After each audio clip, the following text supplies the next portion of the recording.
টানা 15 বছর ধরে রাষ্ট্র ক্ষমতায় থাকায় দেশের গণপরিবহন খাত প্রায় পুরোটাই কবজা করে আওয়ামী লীগের নেতাকর্মীরা।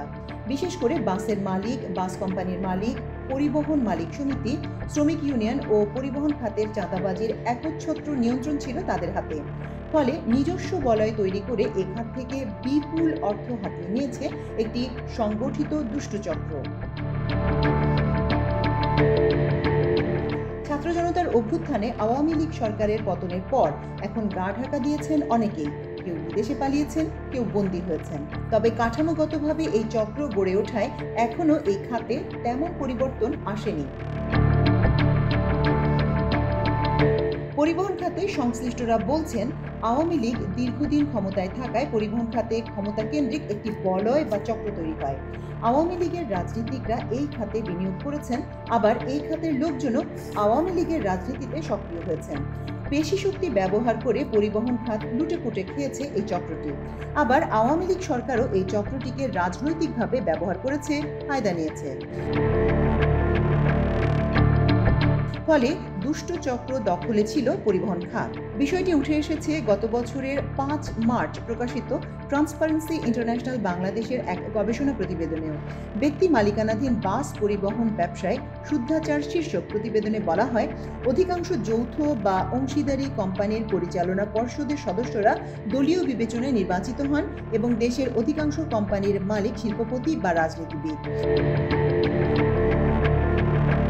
জরিপে অংশগ্রহণকারী 22টি কোম্পানির কাছে 81.4% বাসের মালিকানা রয়েছে। এত অল্প সংখ্যক মালিকের নিয়ন্ত্রণে দেশের অধিকাংশ বাস থাকায় তারা এই খাতের সিদ্ধান্ত গ্রহণ প্রক্রিয়ায় প্রভাব বিস্তার করে।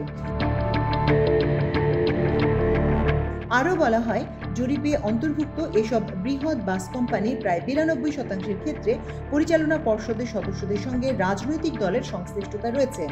বৃহৎ বাস কোম্পানিগুলোর 80% মালিক বা পরিচালনা কমিটির প্রধানের সঙ্গে সরাসরি আওয়ামী লীগের সংশ্লিষ্টতা রয়েছে, যাদের কয়েকজন সাবেক সংসদ সদস্যের কাছের আত্মীয়। আর বৃহৎ কোম্পানির 12% বিএনপি সহ অন্যান্য রাজনৈতিক দলের প্রত্যক্ষ সংশ্লিষ্টতা রয়েছে। নিরাপদ সড়ক চাই আন্দোলনের প্রতিষ্ঠাতা ও চেয়ারম্যান ইলিয়াস কাঞ্চন আমার দেশকে বলেন, যখন যে দল ক্ষমতায় থাকে তাদের নিয়ন্ত্রণে চলে যায় গণপরিবহন খাত। গত 15 বছরে আওয়ামী লীগ এটা বেশি করেছে। চাঁদাবাজি সহ নানা রকম দুর্নীতি, অনিয়ম, লেনদেনের বিষয় আছে এখানে এত পরিমাণ টাকা লেনদেন হয় যে চাঁদা যে তোলে তার থেকে শুরু করে প্রধানমন্ত্রী পর্যন্ত বন্টন হয়। এটা একটা চক্র, এটা কেবল হাত বদল হয়েছে, এটাকে একটা সিস্টেমে পরিণত করেছে তারা। ঢাকা সড়ক পরিবহন মালিক সমিতির আহ্বায়ক সাইফুল আলম আমার দেশকে বলেন, আওয়ামী লীগ সরকারের গত 15 বছরে গণপরিবহন খাত যে দুষ্ট চক্রের দখলে ছিল তার বলার অপেক্ষা রাখে না। চাঁদাবাজি থেকে শুরু করে পরিবহন ব্যবসার দখল সবখানে তারা নিয়ন্ত্রণ প্রতিষ্ঠা করেছিল। রাজনৈতিক ফায়দা লুটতে তাদের পৃষ্ঠপোষকতাও দিয়েছে আওয়ামী লীগ সরকার। তাদের দলবাজি আর অনিয়মের কারণে প্রকৃত মালিক শ্রমিকরা তাদের হাতে জিম্মি। নাম সর্বস্ব কোম্পানি খুলে চাঁদাবাজি মেনে নিয়ে বাস চালাতে হতো তাদের। আওয়ামী লীগ আমলে চাঁদাবাজির বিষয়ে টিআইবি গবেষণা বলেছে, সড়কে বিভিন্ন দলীয় পরিচয়ের ব্যক্তি বা গোষ্ঠী বাস প্রতি মাসে গড়ে 2,779 টাকা চাঁদাবাজি করে। এই রাজনৈতিক ব্যক্তি বা গোষ্ঠীর মধ্যে বিভিন্ন মালিক সমিতিও রয়েছে। জরিপের ফল বলছে, বাস মালিক ও কর্মী শ্রমিকরা বিভিন্ন উপলক্ষ এবং কারণে চাঁদাবাজির শিকার হয়, নিয়ম বহির্ভূত অর্থ দেয়। রাজনৈতিক সমাবেশ, বিভিন্ন দিবস পালন, টার্মিনালের বাইরে পার্কিং এবং সড়কের বিভিন্ন স্থানে ট্রাফিক আইন লঙ্ঘন ও টোকেন বাণিজ্যের জন্য বাস মালিক ও কর্মী বা শ্রমিকরা চাঁদা বা নিয়ম বহির্ভূত অর্থ দেয় বা দিতে বাধ্য হয়। ফলে দেশে ব্যক্তি মালিকানাধীন বাস পরিবহন খাত থেকে বছরে 1059 কোটি 37 লাখ টাকা চাঁদা আদায় হয়। তবে টিআইবির প্রতিবেদনে পরিবহন খাতে বছরে 1059 কোটি টাকা চাঁদাবাজির কথা বলা হলেও বাস্তবে এর পরিমাণ আরও অনেক বেশি। ঢাকা সড়ক পরিবহন মালিক সমিতির আহ্বায়ক সাইফুল আলম আমার দেশকে বলেন, পরিবহন খাতের নেতৃত্বে পরিবর্তন আসছে, যে কারণে হাত বদল কথাটা এখানে প্রযোজ্য নয়। খারাপ লোকেরা নেতৃত্বে ছিল, এখন ভালো কিছুর জন্যই আমরা দায়িত্ব নিয়েছি। বিএনপির আগের আমলের মতো এবার হবে না, গুণগত পরিবর্তন আসবে। আমরা যে দলের বা মতেরই হই না কেন, নিয়মতান্ত্রিকভাবে আমরা দায়িত্ব পালন করব। বেশ কয়েকটি কোম্পানির কর্তারা বলছেন, রাজধানী সহ সারা দেশের বাস মালিকদের নিয়ন্ত্রণ করা হতো বাংলাদেশ সড়ক পরিবহন মালিক সমিতি ও ঢাকা সড়ক পরিবহন মালিক সমিতির ব্যানারে। শ্রমিকদের নিয়ন্ত্রণ করা হতো বাংলাদেশ সড়ক পরিবহন শ্রমিক ফেডারেশনের মাধ্যমে। এইসব সংগঠনের নেতৃত্বে ছিল আওয়ামী লীগের প্রভাবশালী সাবেক মন্ত্রী ও সংসদ সদস্য এবং তাদের আত্মীয় স্বজনরা। তাদের কবজায় ছিল পরিবহন মালিক সমিতি ও শ্রমিক ইউনিয়ন। অভিযোগ রয়েছে, ক্ষমতাসীন দলের রাজনীতিবিদরা পরিবহন খাতে যুক্ত থাকায় যাত্রী সেবা সেভাবে মানোন্নয়ন না হলেও ইচ্ছামতো ভাড়া বৃদ্ধি করা হয়েছে।